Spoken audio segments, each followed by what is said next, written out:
The champagne flute trembled in my sister's manicured hand as she leaned close, her voice dripping with practiced condescension. "Rebecca, maybe you could help the caterers since you're so good at taking orders." She thought she was humiliating a glorified secretary. She had no idea she was speaking to the youngest two-star general in the Pacific Command, and the woman who had personally briefed the Joint Chiefs of Staff just 3 days earlier. Her new husband was about to find out exactly who she'd been mocking all these years. "I'd love to know which corner of the globe you're watching from.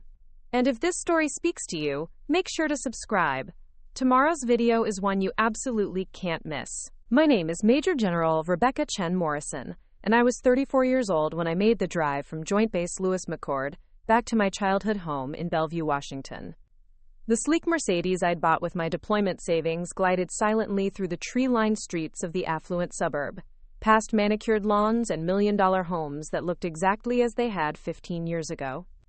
It was late September, and the Pacific Northwest was showing off its autumn colors. Crimson maples and golden birches created a canopy over streets I'd once walked as a restless teenager, dreaming of something bigger than the comfortable cage of upper-middle-class expectations. The familiar landscape felt surreal after years spent in the deserts of Syria, the mountains of Afghanistan, and the sterile corridors of the Pentagon. My destination came into view, a sprawling Tudor-style mansion with perfectly trimmed hedges and a circular driveway. The house where I'd grown up always looked like something from a magazine's spread, which wasn't surprising since my mother, Patricia Chen Morrison, was an interior designer who treated our home as her personal showpiece. Even the mailbox was positioned at the perfect angle to catch the afternoon light. I parked behind a white BMW convertible I didn't recognize and killed the engine. Through the large bay windows, I could see movement inside, the blur of people preparing for tomorrow's wedding. My sister Victoria's wedding. The event that had drawn me back to this place after 3 years of minimal contact. Walking up the stone pathway, I noticed immediately that something was missing.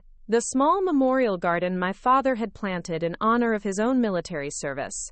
A modest collection of native plants surrounding a simple granite bench had been replaced by an elaborate fountain featuring dancing cherubs.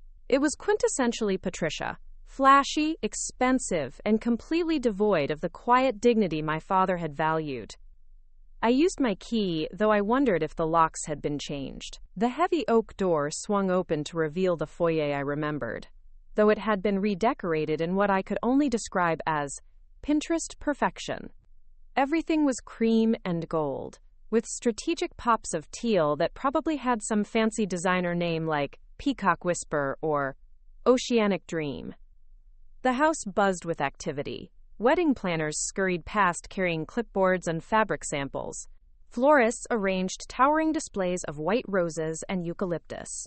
In the midst of it all stood my mother, resplendent in a flowing silk kaftan, directing the chaos with the authority of a general commanding troops. "Move that arrangement 6 inches to the left," she called out to a florist. "The symmetry is completely off." She noticed me standing in the doorway and her expression shifted, not to joy or welcome, but to the polite acknowledgement one might give a delivery person. "Rebecca," she said, approaching with measured steps, "you made it. Your room is the blue guest room upstairs. The yellow one has been converted into Victoria's bridal suite.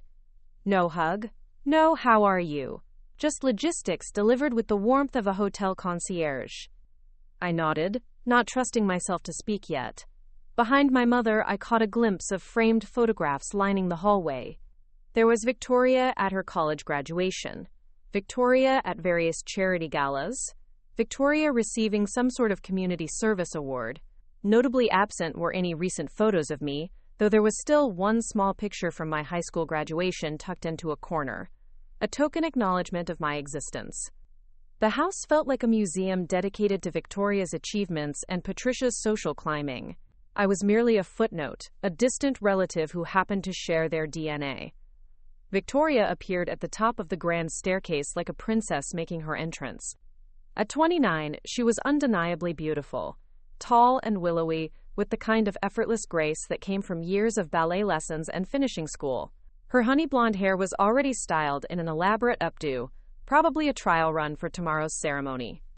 "Becca," she called out, using the childhood nickname that now felt like a subtle diminishment. She descended the stairs with practiced elegance, her silk robe flowing behind her like a wedding train. The embrace she gave me was performed rather than felt, the kind of hug designed to look warm from a distance while maintaining careful distance between our bodies. She held me at arm's length afterward, her eyes scanning my appearance with thinly veiled disappointment. I was wearing civilian clothes, dark jeans, a simple black sweater, and boots that were practical rather than fashionable. After years of military precision in dress, I'd developed an aversion to anything that felt like costume or performance. Unfortunately, this made me look severely underdressed in Patricia's world of careful presentation. "You look." Victoria paused, searching for a word that would sound complimentary while actually being anything but rested. Very natural. Patricia moved closer, forming a small semicircle of judgment. "We'll need to do something about that tomorrow," she said, eyeing my appearance with the clinical assessment of a makeover show host. "I've already spoken to Francine about fitting you in for hair and makeup. We can't have you looking like you just rolled out of, well, wherever it is you've been." The dismissal was casual, almost offhand, but it hit with surgical precision. They didn't even know where I'd been for the past 18 months. They hadn't asked about my deployment to Syria, my reassignment to the Pentagon, or the commendation I'd received for developing new counterterrorism protocols. To them, my military career was just an extended phase one was going through, like a rebellious teenager refusing to grow up. "Actually," I said quietly, "I've been in Washington, D.C., working at the Pentagon." Victoria's laugh was like wind chimes, pretty but insubstantial. "The Pentagon? How dramatic. What do you do there?" File reports. Before I could answer, Patricia waved a dismissive hand. "Rebecca works in some sort of administrative capacity for the government," she explained to a wedding planner who had approached with a question about seating arrangements. "Very stable but rather dry work. Nothing like Victoria's career in sustainable architecture." The word administrative hung in the air like an insult disguised as a compliment. I thought about the classified briefings I'd given to senators, the strategic plans I'd developed for operations involving thousands of troops, the split-second decisions that had saved lives in combat zones. All of it was reduced to administrative work by a woman who thought arranging flowers was a meaningful contribution to society. The wedding planner, a sharp-eyed woman in her 50s, looked at me with polite interest. "Government work must be fascinating," she said. "Are you involved in policy development?" "Something like that," I replied, not wanting to get into specifics. Security clearances aside, I'd learned that detailed explanations of my work usually led to either disbelief or uncomfortable questions about violence and war that people weren't prepared to handle. Victoria seized the opportunity to redirect attention back to herself. "Rebecca's always been the practical one," she said with a patronizing smile.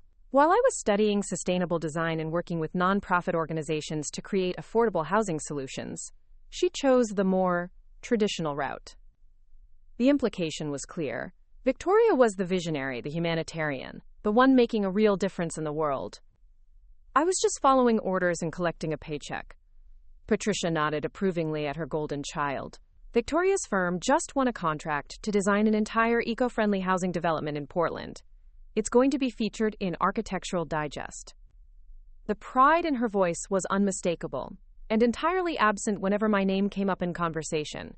I'd heard this tone before, but never directed it at me. Not when I graduated summa cum laude from West Point. Not when I received my first promotion. Not when I was selected for Special Forces training. Certainly not when I'd called to tell them about my promotion to general, a conversation that had lasted exactly 90 seconds, and ended with Patricia asking if I'd received the wedding invitation. Standing in that foyer, surrounded by the orchestrated perfection of Victoria's pre-wedding celebration, I felt the familiar weight of invisibility settling over me like a heavy coat. This house, these people, they existed in a world where appearance mattered more than substance, where social status trumped actual achievement, where being featured in a magazine was more impressive than briefing the Secretary of Defense. I excused myself and climbed the stairs to the blue guest room, my footsteps muffled by the thick Persian runner. The room was lovely in an impersonal way, like a high-end hotel suite designed to be pleasant but forgettable. I set my single duffel bag on the bed and looked out the window at the sprawling backyard where tomorrow's reception would take place.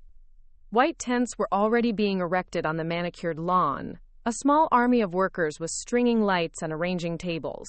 It would be beautiful, no doubt. Patricia had excellent taste when it came to creating picture-perfect moments. But as I watched the preparation unfold below, I couldn't shake the feeling that I was about to attend a performance where I'd been cast as an extra, visible enough to fill space, but not important enough to have any lines that mattered. I thought about my father, who had died when I was 23 and Victoria was 18. He'd been a quiet man, a Vietnam veteran who worked as an engineer and spent his weekends building model airplanes in the garage. He understood duty, sacrifice, and the weight of serving something larger than yourself. He would have been proud of my achievements, I knew, but he was gone, and his opinion carried no weight in this house where he'd always been slightly out of place among Patricia's social ambitions. The irony wasn't lost on me that in less than 24 hours I'd be sitting in a room full of people who saw me as a disappointment, when just last week I'd been in a secure briefing room helping to shape policy that would affect millions of lives. The disconnect was so profound it almost felt surreal. I unpacked my single change of clothes, a navy blue dress suitable for a wedding, and hung it carefully in the walk-in closet that was larger than some of the quarters I'd lived in overseas. Tomorrow would come whether I was ready or not, and I'd play my assigned role as the lesser sister, the one who'd chosen duty over glamour, substance over style. What none of them knew, what none of them could even imagine, was that their carefully constructed hierarchy was about to be turned upside down in the most spectacular way possible. A lot of love and effort went into bringing this story to life. If you're enjoying it, we'd be so grateful if you'd subscribe to our channel. Now, back to where we left off. That evening, the house transformed into a showcase of Patricia's social connections. The pre-wedding dinner party was an intimate gathering of 50 people, each one carefully selected for their status, influence, or potential usefulness to the Chen Morrison family brand. I watched from the kitchen doorway as guests arrived in luxury cars, the women draped in designer dresses that cost more than most people's monthly salary, the men sporting watches that could fund a small nonprofit. I recognized several faces from the local news and society pages. There was Richard Thornfield, a tech executive whose company had recently gone public, accompanied by his wife Miranda, who ran an exclusive art gallery in downtown Seattle. Judge Catherine Wilmsworth arrived with her husband, a prominent surgeon whose charitable foundation regularly appeared in the social columns. These weren't Victoria's friends in any meaningful sense. They were Patricia's carefully cultivated network of influence.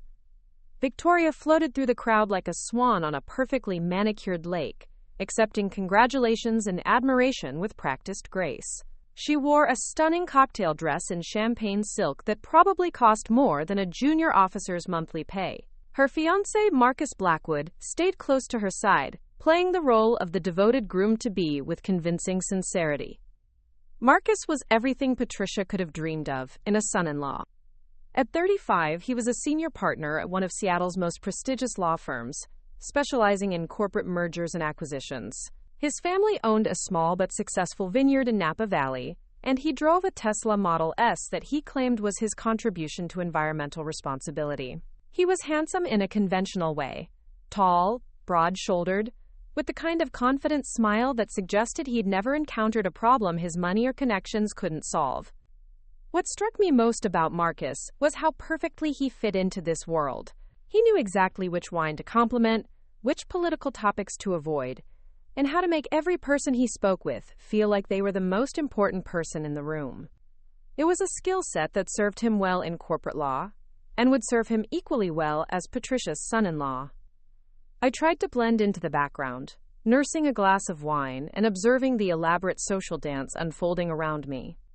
But my attempts at invisibility were unsuccessful. Patricia had other plans for me. "Rebecca," she called out from across the living room, her voice cutting through the refined chatter, "come meet the Ashfords. They're dear friends from the country club." I dutifully approached the couple she'd indicated, a distinguished-looking pair in their 60s who radiated the quiet confidence that comes from generational wealth. Elizabeth Ashford was draped in pearls and cashmere, while her husband Robert wore a blazer that probably cost more than my monthly housing allowance. "This is my other daughter," Patricia announced, her tone carefully neutral. "Rebecca works for the government in some capacity, very dedicated to her duties. The pause before duties was deliberate, loaded with the implication that my work was somehow less legitimate or important than Victoria's architectural pursuits. Mrs. Ashford smiled politely, the kind of smile reserved for people who weren't quite worth genuine interest. "How nice," she said, though her eyes had already begun to drift toward more compelling conversations. "Government work must be very secure." Mr. Ashford nodded absently. "Steady paycheck, good benefits, I imagine. Nothing wrong with choosing stability over ambition." The casual dismissal stung more than an outright insult would have. They weren't trying to be cruel. They simply couldn't conceive of government service as anything more than a safety net for people who lacked the vision or ability to succeed in the private sector. "Actually," I began, but Patricia smoothly interrupted. "Rebecca has always been practical," she said, steering the conversation away from any details about my actual work. While Victoria was winning awards for her innovative designs, Rebecca chose the more traditional path. Traditional. The word felt like a slap. There was nothing traditional about being one of only a handful of women to achieve 2-star general rank before age 35. There was nothing traditional about leading counterterrorism operations or briefing the Joint Chiefs of Staff on strategic initiatives that would shape national security policy for years to come. But in Patricia's world, tradition meant conformity to her vision of appropriate feminine achievement. Victoria designing eco-friendly buildings was revolutionary. Me serving my country was just playing it safe. The conversation moved on without me, and I found myself retreating to the margins of the party once again. From my position near the French doors leading to the patio, I watched Victoria work the room with natural ease. She had a gift for making every conversation seem significant, every interaction meaningful. People gravitated toward her warmth and enthusiasm. What bothered me wasn't Victoria's success. She was genuinely talented and had worked hard to build her career. What bothered me was the way my own achievements were systematically erased or diminished to make room for her to shine brighter. The breaking point came during dinner. Patricia had arranged the seating to maximize social connections, placing Victoria and Marcus at the head of the table surrounded by the most influential guests. I found myself relegated to the far end, seated between a real estate developer's wife who spent the entire meal discussing her plastic surgeon, and a retired judge who seemed more interested in his phone than the conversation around him. Halfway through the main course, Judge Wilmsworth stood to offer a toast. She was a formidable woman who commanded respect in the courtroom and carried that authority into every social situation. "To Victoria and Marcus," she began, raising her glass of expensive Bordeaux, "two brilliant minds coming together to build something beautiful. Victoria, your commitment to sustainable architecture shows us that the next generation truly understands how to change the world.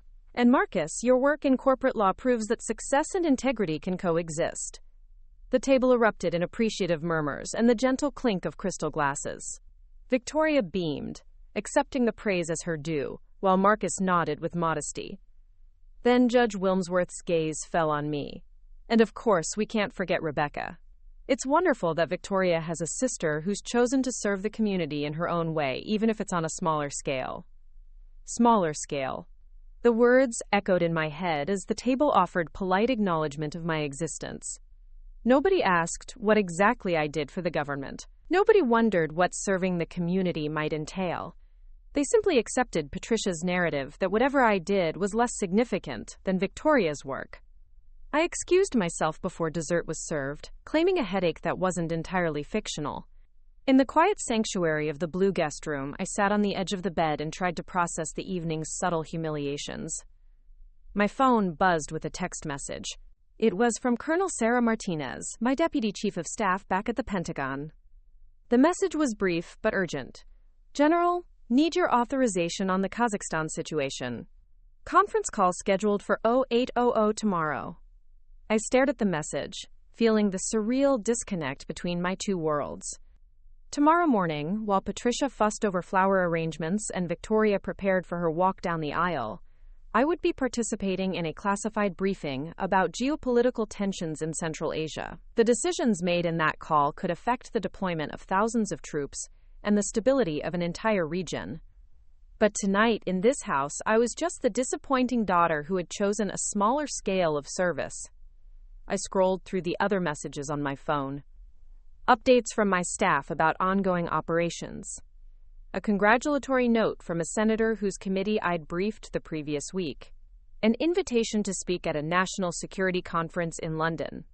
Each message was a reminder of the weight of responsibility I carried. The trust placed in me by some of the most powerful people in the world. The irony was almost laughable. My family saw me as small, insignificant, playing it safe with a government desk job. The reality was that I held more actual power and responsibility than anyone at that dinner party could imagine. I made decisions that affected national policy. I commanded respect from generals, senators, and foreign dignitaries. Yet none of that mattered in Patricia's carefully curated universe.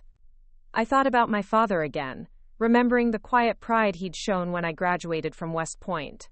He understood what military service meant, the sacrifice and dedication it required. He would have been appalled by the way my achievements were being dismissed as mere job security. But he wasn't here to defend me, and I was tired of defending myself to people who had already decided I wasn't worth their respect. The sounds of laughter and conversation drifted up from the party below. Tomorrow would bring the wedding, another performance of family harmony where I would play my assigned role as the lesser sister. Victoria would be celebrated, admired, and envied. I would be tolerated, overlooked, and forgotten. What none of them knew was that their comfortable assumptions were about to be shattered in the most public way possible. Marcus Blackwood, the perfect groom, who fit so seamlessly into their world, was about to discover exactly who he'd been overlooking all these years. The thought brought a small smile to my face as I prepared for bed. Tomorrow's wedding would indeed be unforgettable, just not in the way Patricia and Victoria were expecting. Dawn broke gray and drizzly over Bellevue, the kind of Pacific Northwest morning that would have been romantic in a different context. I'd been awake since 0500, my internal clock still calibrated to military time regardless of what civilian life demanded. While the rest of the house slept off the previous evening's champagne, I was already dressed and ready for my classified conference call. I set up my secure laptop in the small study off the main hallway, a room Patricia used for managing her social calendar and charity board obligations. The walls were lined with coffee table books about interior design and framed photographs of Patricia with various society luminaries. It felt surreal to be discussing international security matters surrounded by evidence of such carefully cultivated superficiality. At exactly 0800, my encrypted video connection was activated. The screen is divided into 6 panels, each showing a different participant from locations around the globe. Colonel Martinez appeared from her Pentagon office, while other participants joined from Ramstein Air Base in Germany, Camp Bondsteel in Kosovo, and a secure facility in Tokyo I couldn't identify. "Good morning, General Chen Morrison," came the crisp voice of General Bradley Thompson, chairman of the Joint Chiefs of Staff. His presence on the call immediately signaled the gravity of the situation. "We have developments in Kazakhstan that require immediate attention." For the next 40 minutes, I participated in a classified briefing that would have fascinated and terrified the dinner party guests from the previous evening. We discussed troop movements along the Russian border, intelligence reports about arms trafficking through Central Asia, and the delicate diplomatic balance required to maintain stability in a region where one miscalculation could trigger a much larger conflict. My role was to provide strategic analysis based on my recent deployment to Syria, where I'd observed similar patterns of proxy warfare and regional destabilization. The questions came rapid fire. What were the implications of Russian military advisors operating in disputed territories? How might Iranian influence networks complicate NATO's response options? What were the best practices for coordinating with regional allies who had competing interests? I answered each question with the precision and authority that had earned me my rank. These weren't theoretical discussions. They were operational decisions that would affect thousands of lives and potentially alter the geopolitical landscape of Central Asia. As the call concluded, General Thompson's final words carried particular weight. "Excellent analysis, General. Your recommendations will be incorporated into tomorrow's briefing to the Secretary of Defense. We'll need you back in D.C. by Tuesday for the follow-up session with the intelligence community." I closed the laptop and sat back in Patricia's delicate French provincial chair, feeling the familiar disconnect between my two worlds. Upstairs, Victoria was probably just waking up, preparing for her day of beauty treatments and final wedding preparations. In a few hours, I'd be expected to smile and play the role of the supportive sister, while my actual responsibilities to national security were dismissed as a, quote, administrative work. The sound of voices drifting from the kitchen indicated that the household was finally stirring. I made my way downstairs to find Patricia already in full command mode, coordinating with the catering staff and wedding planners who had arrived before sunrise. She wore a silk robe that probably cost more than most people's wedding dresses, and her hair was already styled in an elaborate updo that would photograph beautifully. "Rebecca," she said without looking up from her clipboard, "the hair and makeup team will be here at 10. Francine specifically requested that you arrive early. Apparently you'll need extra time." The implication was clear. I was a project that required significant intervention to be presentable. I nodded silently, having learned long ago that arguing with Patricia's arrangements was futile. Victoria appeared an hour later, glowing with the kind of radiant excitement that only comes with absolute certainty that you're the center of the universe. She'd already been for a morning run, 5 miles through the neighborhood that she documented meticulously on her fitness app, and was now ready to begin her transformation into the perfect bride. "This is it!" she exclaimed, practically bouncing on her toes. "Can you believe it's finally happening? Marcus is going to be here at 3 for the first look photos, and then we have the ceremony at 5. Everything has to be absolutely perfect." I watched her animated planning and felt a strange mixture of emotions. Victoria genuinely was radiant with happiness. Whatever else I might think about her treatment of me, there was no denying that she was deeply in love with Marcus and thrilled to be marrying him. That joy was infectious, even for someone as jaded as I'd become about family gatherings. But beneath my happiness for her was a growing sense of unease about what would unfold later that day. I'd been carrying a secret for 6 months now, ever since a routine security briefing had revealed information that would shatter Victoria's perfect world. The question wasn't whether to tell her, that decision had been made weeks ago. The question was when and how to deliver news that would destroy everything she believed about the man she was about to marry. The morning passed in a blur of beauty treatments and wedding preparations. Francine, the hair and makeup artist, was a woman in her 50s who treated her work with the seriousness of a surgeon. She spent nearly an hour on my hair alone, transforming my practical military cut into something that looked effortlessly elegant. The makeup application was equally thorough, and when she finally turned me toward the mirror, I barely recognized myself. "There," she said with satisfaction. "Much better. You have lovely bone structure, dear. You just need to learn to make more of an effort." I stared at my reflection, seeing a stranger who looked polished and feminine in a way that felt foreign after years of military practicality. The woman in the mirror could easily fit into Patricia's social world. She looked like the kind of daughter a society matron would be proud to claim. But I knew this transformation was temporary.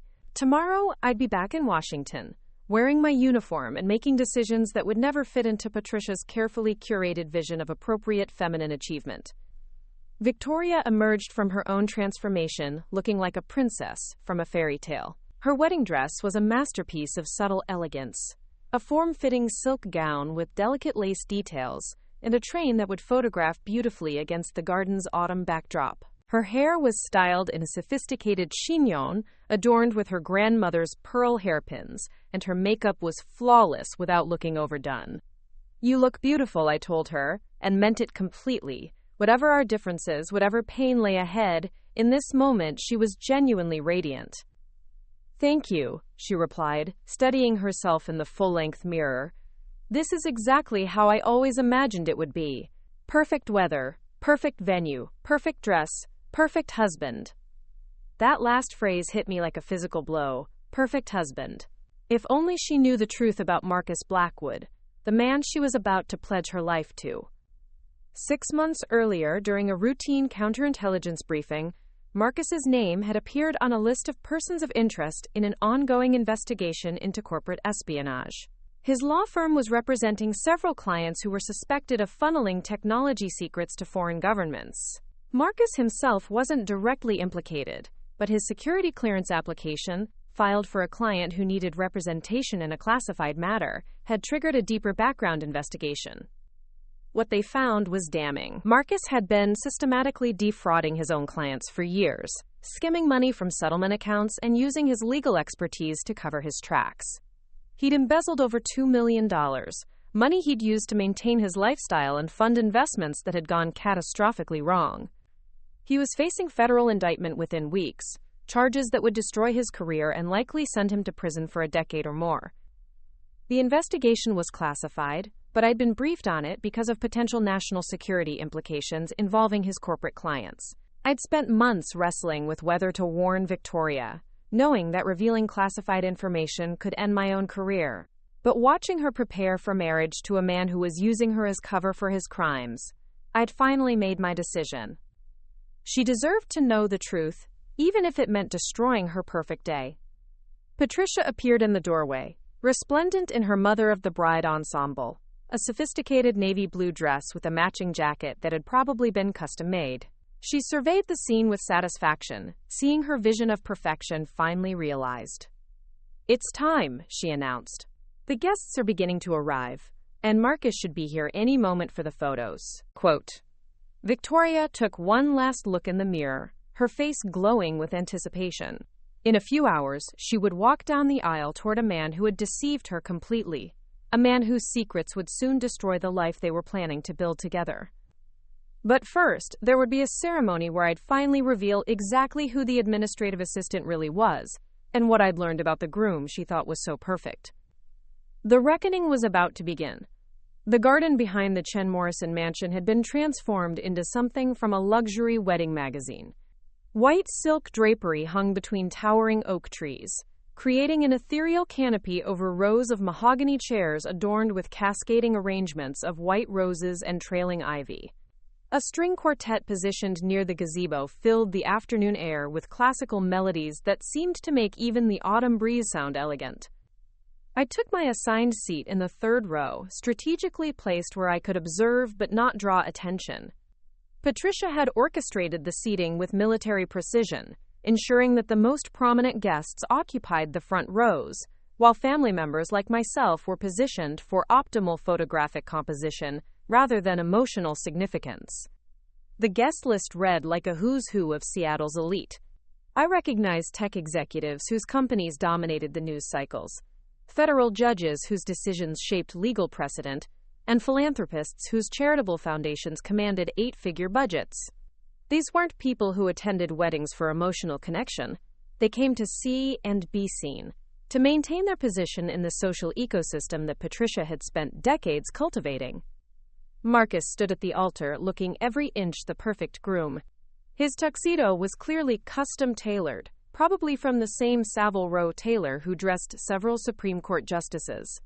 His dark hair was styled with just enough casual sophistication to suggest effortless elegance, and his smile radiated the confident charm that had made him successful in corporate law. Watching him greet arriving guests, I marveled at his performance. He moved through the crowd with practiced ease, shaking hands with the men and offering air kisses to the women, remembering names and making personal connections that reinforced his image as someone destined for great things. No one looking at him would suspect that federal investigators were preparing criminal charges that would destroy everything he'd built. The irony was profound. Here was a man who had spent years deceiving clients, embezzling funds, and covering his tracks with the same legal expertise that had made him Patricia's ideal son-in-law. Meanwhile, I sat in the third row like a family afterthought, my actual achievements and responsibilities invisible to everyone present. As the ceremony time approached, Patricia took her position in the front row wearing an expression of serene triumph. This wedding represented the culmination of years of social climbing and strategic positioning. Victoria was marrying into exactly the kind of family that would elevate the Chen Morrison name to new heights of respectability and influence. The processional began with Victoria's bridesmaids, 4 perfectly groomed women who had been chosen as much for their social connections as their friendship with the bride. Each one represented a different aspect of Seattle's elite social structure: the daughter of a tech mogul, the wife of a federal prosecutor, a prominent environmental lawyer, and the heiress to a shipping fortune. They walked down the aisle in synchronized perfection, their champagne-colored silk dresses catching the filtered sunlight that streamed through the white canopy. Behind them came the ring bearer, Patricia's neighbor's 6-year-old son, chosen for his photogenic qualities and his parents' membership in the exclusive Harbor Club. Finally, the string quartet launched into Pachelbel's canon, and Victoria appeared at the far end of the garden on the arm of her uncle Robert, Patricia's brother, who had been pressed into service as a father substitute. She looked radiant in a way that transcended mere physical beauty. She glowed with the kind of happiness that comes from absolute certainty that everything in your world is exactly as it should be. The guests rose as one, turning to admire the bride as she made her way down the aisle with measured steps that had been choreographed during yesterday's rehearsal. Her dress moved like liquid silk, the train flowing behind her in carefully calculated waves that would photograph beautifully from every angle. Marcus's face when he saw her was a masterpiece of performed emotion. His eyes widened with what appeared to be genuine wonder, and his smile broadened into something that looked like pure joy. For a moment, I almost doubted what I knew about him. The expression seemed so authentic, so filled with love and admiration, that it was hard to reconcile with the cold calculation required to embezzle millions of dollars from trusting clients.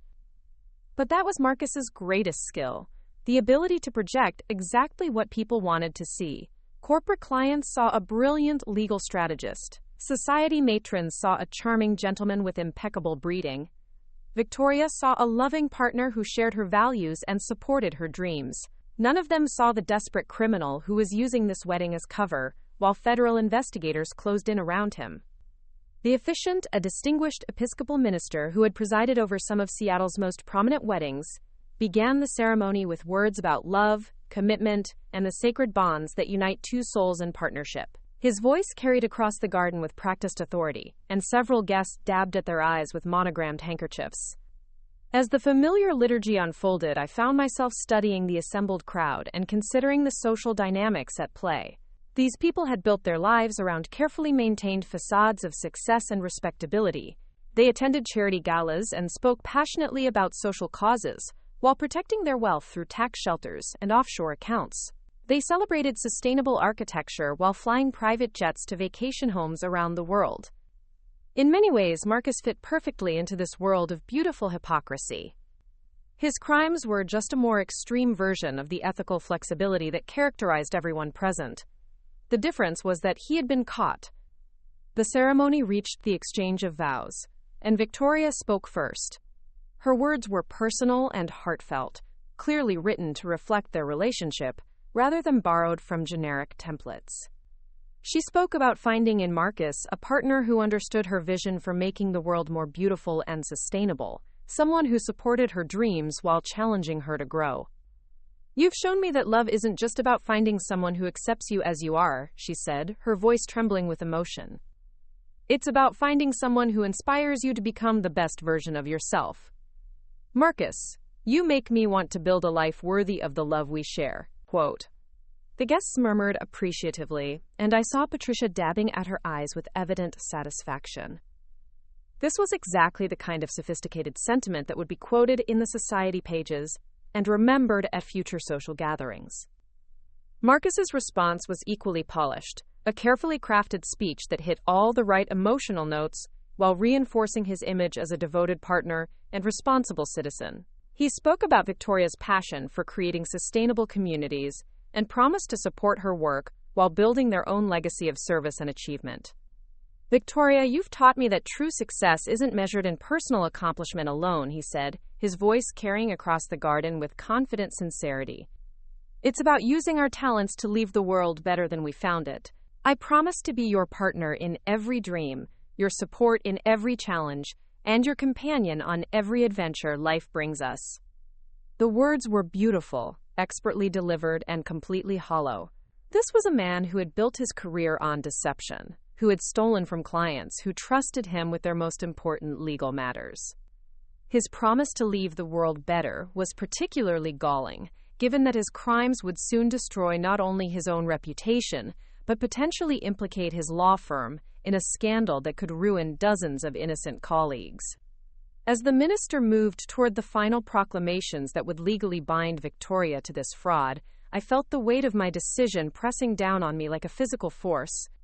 In my purse was a sealed envelope containing documents that would expose Marcus's crimes and destroy this perfect ceremony.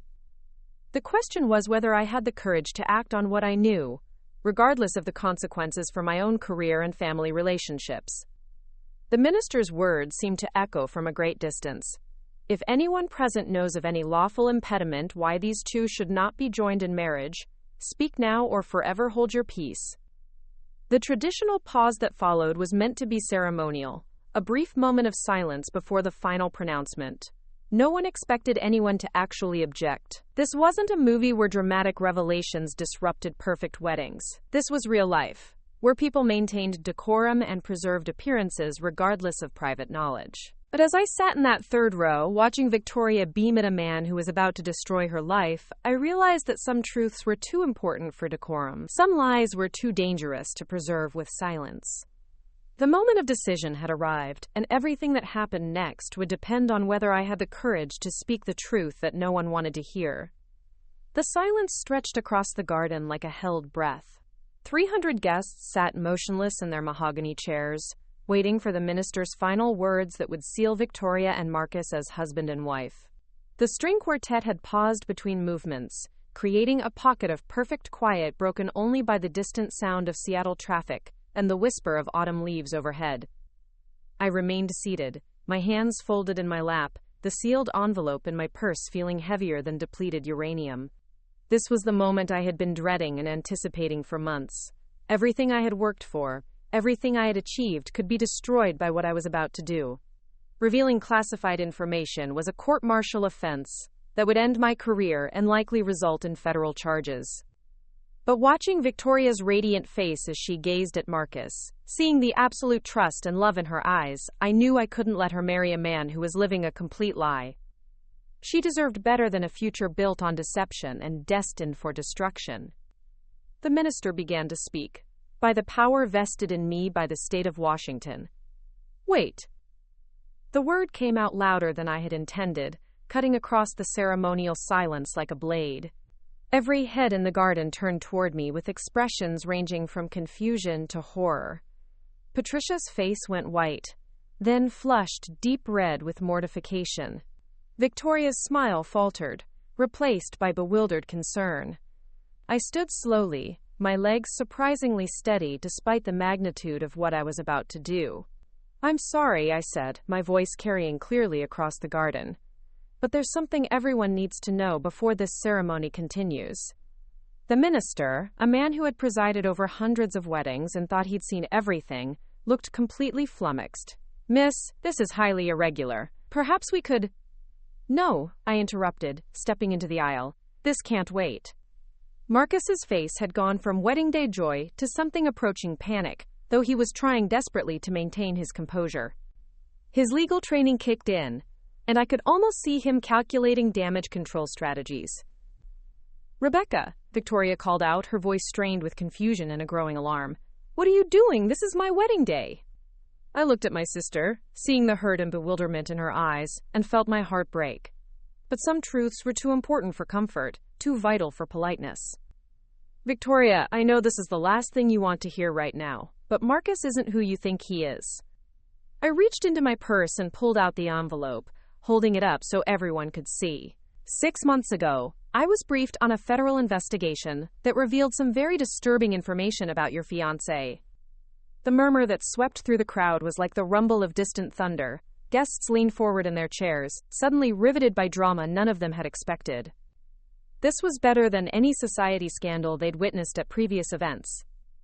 Marcus found his voice, and when he spoke, it was with the smooth authority that had made him successful in corporate law. "This is outrageous," he declared, looking around the crowd as if appealing to their sense of propriety. "I don't know what kind of malicious gossip Rebecca has been listening to, but disrupting a wedding ceremony with unsubstantiated rumors is beyond inappropriate." His performance was masterful, the wronged man defending his honor against baseless accusations. Several guests nodded in agreement, clearly sympathetic to his position. Patricia looked like she wanted to disappear into the earth. But I had spent years in military intelligence, and I knew the difference between truth and tactical deception. These aren't rumors, Marcus, I said, opening the envelope and pulling out a thick folder of documents. These are FBI and IRS investigative reports documenting your systematic embezzlement of client funds over the past 4 years. The second rumble through the crowd was louder this time, accompanied by sharp intakes of breath and whispered exclamations. Federal investigations were serious business, especially among a crowd that included several judges and prosecutors who understood exactly what such charges meant. Victoria stood frozen at the altar, her bouquet trembling in her hands. "Rebecca, stop," she pleaded. "Please, just stop. Whatever this is, we can discuss it later. Don't ruin my wedding over some misunderstanding." Quote. "It's not a misunderstanding," I replied gently, my heart breaking for her. "Marcus has stolen over $2 million from his clients. He's used sophisticated legal maneuvers to hide the theft, but federal investigators have traced the money. He's facing multiple felony charges that will likely result in a 10-year prison sentence." The silence that followed was deafening. Even the string quartet seemed afraid to move their instruments. Marcus's face cycled through several expressions: denial, anger, calculation, before settling on a cold mask that revealed the man behind the charming facade. "You have no right," he said, his voice low and dangerous. "That information is classified. You're violating federal law by revealing it." It was a tactical mistake that confirmed everything I'd said. If the accusations were false, an innocent man would have demanded to see evidence, called for lawyers, protested his innocence. Instead, Marcus's first instinct was to attack me for having access to classified information, essentially confirming its accuracy. Judge Catherine Wilmsworth, who was seated in the second row, recognized the significance immediately. She was a federal judge who had presided over numerous white-collar crime cases, and she understood what Marcus's response meant. "Mr. Blackwood," she called out, her voice carrying the authority of the bench, "are you confirming that these allegations are part of an active federal investigation?" Marcus realized his error too late. His face flushed, and he looked around the garden like a trapped animal searching for an escape route. This is inappropriate. My attorney has advised me not to discuss any ongoing legal matters." The admission hung in the air like a toxic cloud. Ongoing legal matters. He had just confirmed that he was indeed under federal investigation, exactly as I had claimed. Victoria dropped her bouquet, the white roses scattering across the altar steps like fallen snow. "Marcus," she whispered, her voice barely audible. "Tell me this isn't true. Tell me she's lying." But Marcus couldn't meet her eyes. The charming facade had crumbled completely, revealing the desperate criminal underneath.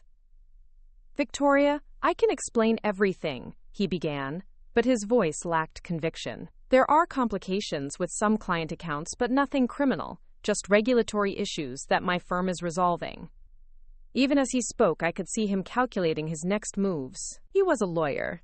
He understood that this wedding was now impossible, that his social and professional reputation was destroyed, and that his only priority was minimizing legal exposure.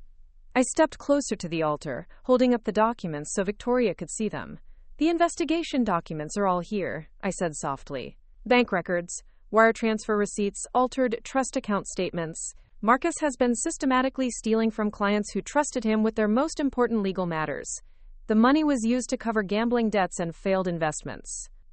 Victoria's knees gave out, and she sank onto the altar steps, her beautiful wedding dress pooling around her like a silk puddle. The perfect bride who had walked down the aisle 10 minutes earlier was gone, replaced by a woman whose entire world was collapsing in real time. Patricia finally found her voice, though it came out as a strangled shriek. "How dare you!" she screamed at me, rising from her chair with fury radiating from every pore. "How dare you destroy your sister's wedding with these lies? You're jealous.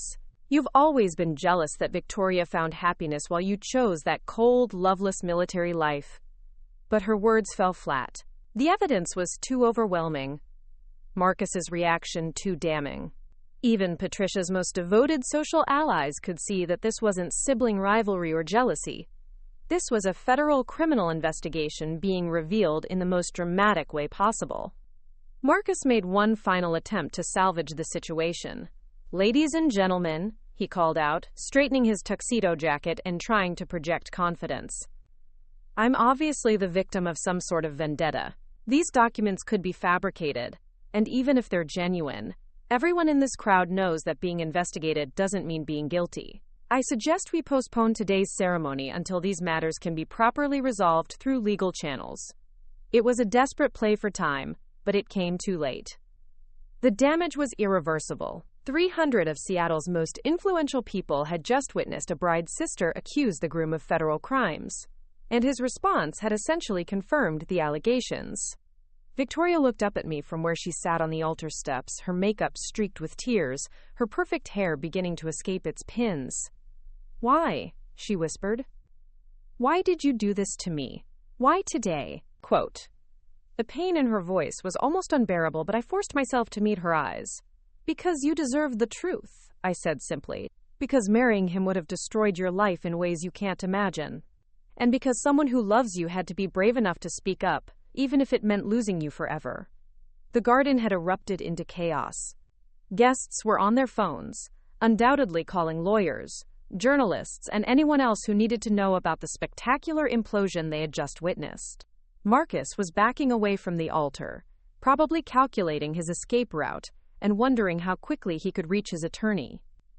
But in that moment, with my sister sitting broken on the altar steps and 300 people staring at me in shock, I felt something I hadn't experienced in years: the absolute certainty that I had done the right thing, regardless of the personal cost. The truth was out, and there was no taking it back. The chaos in the garden reached fever pitch as Marcus finally abandoned all pretense of innocence. Without a word to Victoria, without any attempt at explanation or apology, he turned and walked rapidly toward the house, pulling out his phone as he moved. I could see him placing what was undoubtedly a call to his criminal defense attorney, his political survival instincts finally overriding his social facade. Several guests recognized the significance of his flight. Judge Wilmsworth stood up, her judicial experience evident in her calm assessment of the situation. "Ladies and gentlemen," she announced in a voice that commanded immediate attention, "I suggest those of you with business relationships with Mr. Blackwood contact your attorneys immediately. This appears to be a serious criminal matter that will require professional legal advice." Her words triggered a stampede toward phones and cars. Within minutes, half the wedding guests had departed, leaving behind a scene that looked like the aftermath of a natural disaster. Overturned chairs, abandoned champagne glasses, and scattered rose petals littered the once perfect garden. Victoria remained on the altar steps, her wedding dress now stained with grass and tears. The woman who had walked down the aisle as the picture of happiness and confidence was gone, replaced by someone who looked utterly lost. I approached her slowly, unsure if she would accept comfort from the person who had just destroyed her carefully planned future. "Victoria," I said softly, kneeling beside her, "I know you hate me right now, but I couldn't let you." "Don't," she interrupted, her voice hollow. "Just don't. I need to process this.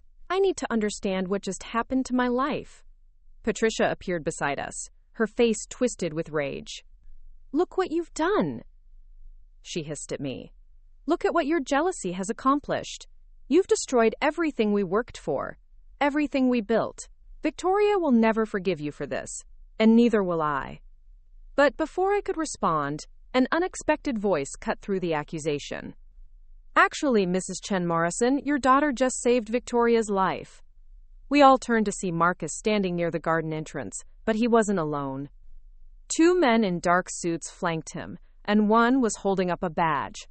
FBI Special Agent David Rodriguez stepped forward, his expression professional but not unkind. "I'm sorry to interrupt," he continued, "but we've been tracking Mr. Blackwood for months. We had planned to arrest him tomorrow morning, but given today's circumstances, we decided to move up our timeline." The remaining wedding guests, perhaps 30 people who had been too shocked or too curious to leave, watched in stunned silence as Agent Rodriguez began reading Marcus his rights. The surreal scene of a groom being arrested at his own wedding ceremony was beyond anything they could have imagined. "Marcus Blackwood, you are under arrest for wire fraud, money laundering, and theft from client trust accounts," Rodriguez continued with practiced efficiency. "You have the right to remain silent. Anything you say can and will be used against you in a court of law." As the handcuffs clicked around Marcus's wrists, Victoria looked up at me with an expression I couldn't quite read. The anger was still there, but underneath it was something that might have been dawning: understanding. Agent Rodriguez approached us, his manner respectful but direct. "Ms. Chen Morrison," he said to Victoria, "I need you to know that your sister's decision to reveal this information today likely saved you from becoming an unwitting accomplice to federal crimes. Mr. Blackwood was planning to use your marriage as a way to transfer stolen assets and evade prosecution." The words hit Victoria like a physical blow. "What do you mean?" Quote, "Your fiancé had already begun transferring embezzled funds into accounts that would have been protected by spousal privilege after your marriage," Rodriguez explained. "If the ceremony had been completed, you could have faced federal charges as an accessory. Your sister's intervention prevented that from happening." Patricia's face went ashen as the implications sank in. Her perfect social climber's daughter hadn't just been saved from marrying a criminal, she'd been saved from potential federal prosecution. Agent Rodriguez turned to me, and when he spoke, his tone carried unmistakable respect. "General Chen Morrison, I want you to know that the Bureau appreciates your decision to come forward. I understand this wasn't easy, given the classified nature of the information." The title hung in the air like a thunderclap: General.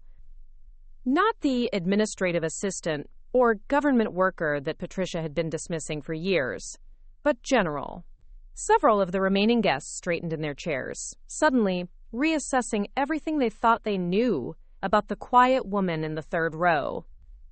Agent Rodriguez wasn't finished. He reached into his jacket and pulled out an official-looking document. "In fact, I've been authorized to present you with this commendation from the Director of the FBI for your assistance in this investigation. Your willingness to prioritize justice over personal comfort exemplifies the highest standards of military and civilian service." As he handed me the formal certificate, something remarkable happened. Judge Wilmsworth began to applaud. The sound started slowly, just her gloved hands coming together with deliberate precision, but it was joined by others. One by one, the remaining guests rose to their feet and began clapping. But it was Victoria's reaction that meant the most. She stood up slowly, her ruined wedding dress trailing behind her, and looked at me with new eyes. For the first time in years, I saw recognition there, not of the sister who had disappointed the family's expectations, but of the woman who had sacrificed her own comfort to protect someone she loved. "You're a general," she said quietly, the words more a statement than a question. "Major General, actually," I replied. "I command intelligence operations for the Pacific Fleet. Last week, I briefed the Joint Chiefs of Staff on counterterrorism strategies for Southeast Asia." Victoria's laugh was shaky but genuine. "All these years, Mom has been telling people you work in some boring administrative job, and I'm actually one of the youngest two-star generals in the history of the U.S. military," I said simply. "I've served in combat zones across 3 continents and hold security clearances that most senators don't have access to." Patricia stood speechless, her carefully constructed narrative crumbling as thoroughly as Marcus's facade had. The daughter she had dismissed as a disappointment, the one she had relegated to the margins of family gatherings, was actually one of the most powerful women in the American military. Judge Wilmsworth approached us, her judicial robes replaced by an expression of profound respect. "General, I owe you an apology," she said formally. "I'm ashamed that I didn't recognize your service earlier. Your sacrifice today, risking your career to protect your sister, represents the very best of military honor." The irony was exquisite. These people who had spent years dismissing my achievements while celebrating Victoria's architectural awards were suddenly realizing that they had been in the presence of someone whose work literally shaped national security policy. But what mattered most was Victoria's changing expression as the reality of my sacrifice became clear. "You risked everything," she said, her voice filled with wonder. "Your career, your clearance, everything you've worked for. You did that for me?" "I did it because you're my sister," I replied simply. "Because you deserved the truth, even if it hurt. And because sometimes protecting the people you love means making choices that cost you everything." The cleanup took hours. Wedding planners dismantled the elaborate decorations while FBI agents photographed evidence and interviewed witnesses. Patricia retreated to her room, unable to face the magnitude of her misjudgment. The perfect social event she had orchestrated had become a federal crime scene. As the sun set over the Bellevue Hills, Victoria and I found ourselves alone in the garden where her wedding was supposed to have taken place. She had changed out of her ruined dress into jeans and a sweater, looking more like the sister I remembered from childhood than the society princess she had become. "I need to ask you something," she said, settling onto the stone bench where our father's memorial garden used to be. "How long have you known? How long have you been carrying this secret?"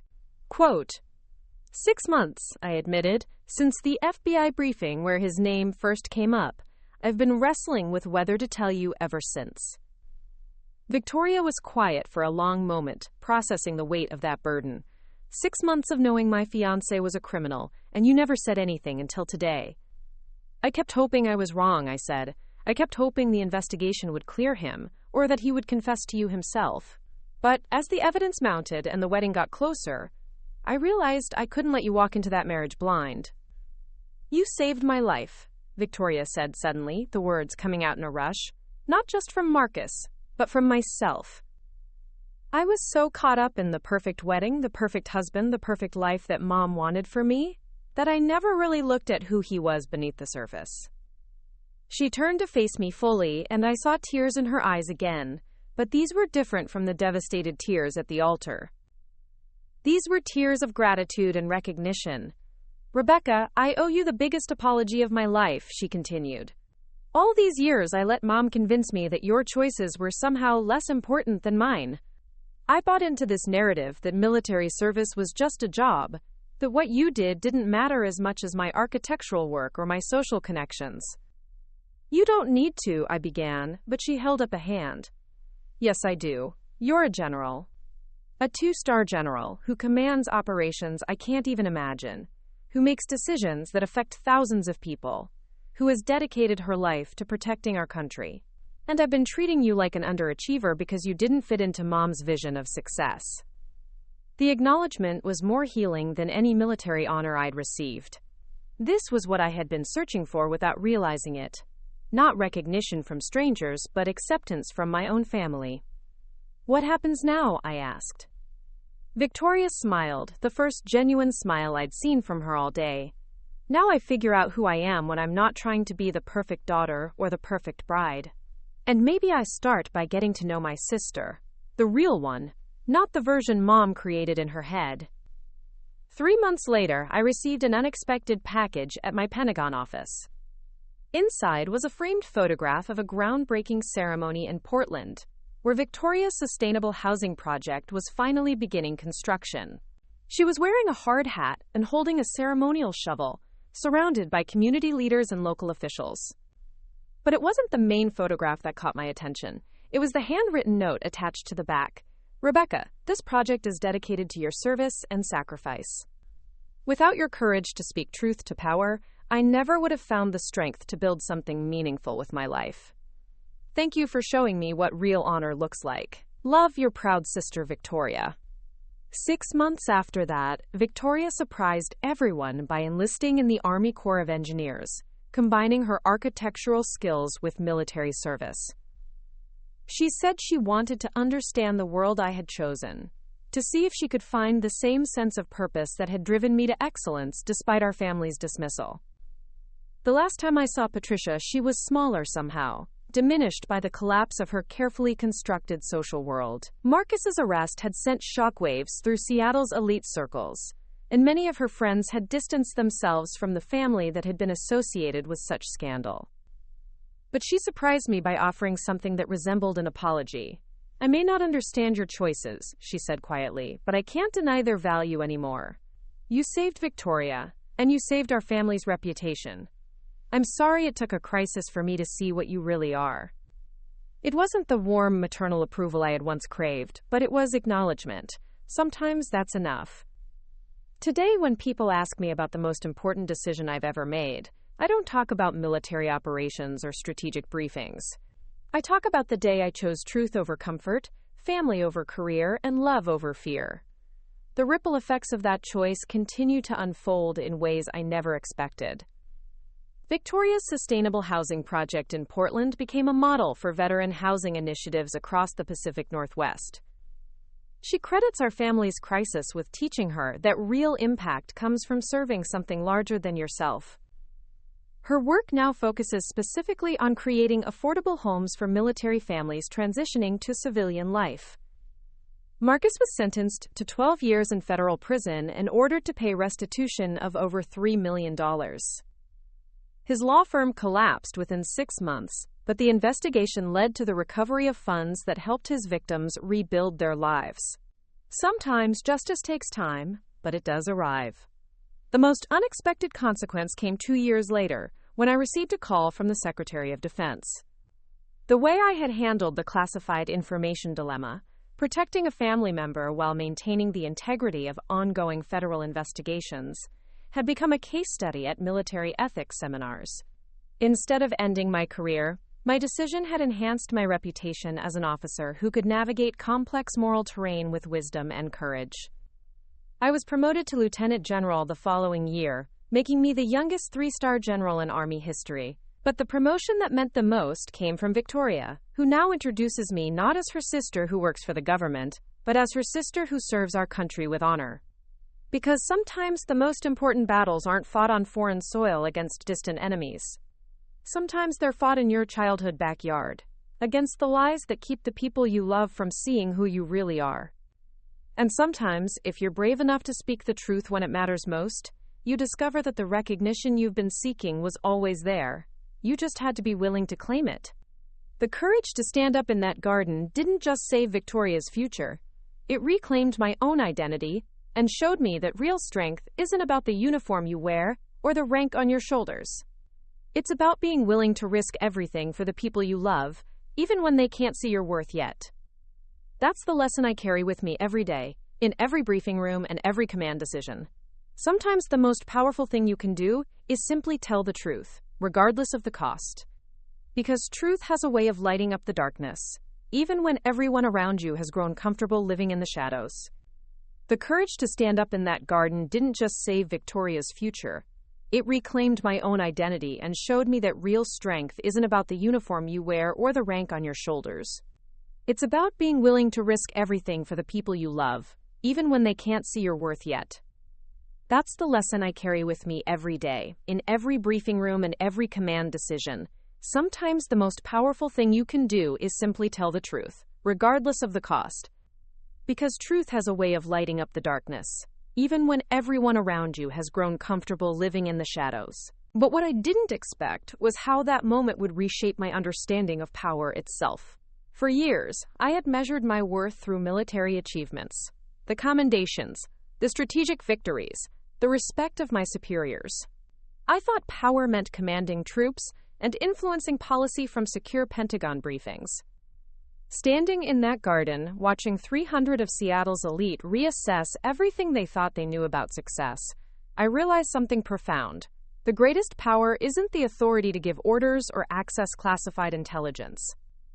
It's the moral clarity to act when action is needed, regardless of who's watching or what you might lose. The FBI commendation sits on my office wall now, but it's not the recognition that changed me. It was seeing Victoria's face transform, from betrayal to understanding to gratitude. It was watching her discover that true strength doesn't come from fitting into someone else's definition of perfection. It comes from making hard choices that align with your deepest values. 6 months after Marcus's sentencing, Victoria called me from a construction site in Portland. The background noise of heavy machinery made it hard to hear, but her excitement was unmistakable. "Rebecca, you need to see this," she said. "We're not just building houses. We're creating communities where veterans can transition back into civilian life with dignity and support." What struck me wasn't just her professional accomplishment, but how she spoke about it. Gone was the performative enthusiasm that had characterized her work before the wedding. This was different, deeper, more grounded. She had found her own version of service, one that honored both her architectural skills and the military values she'd come to understand through our family's crisis. The real revelation came during a holiday dinner last year. Patricia, Victoria, and I sat around the same dining room table where I'd once felt invisible. But this time, when Patricia introduced me to her guests, Something had fundamentally shifted. "This is my daughter Rebecca," she said to a visiting federal judge.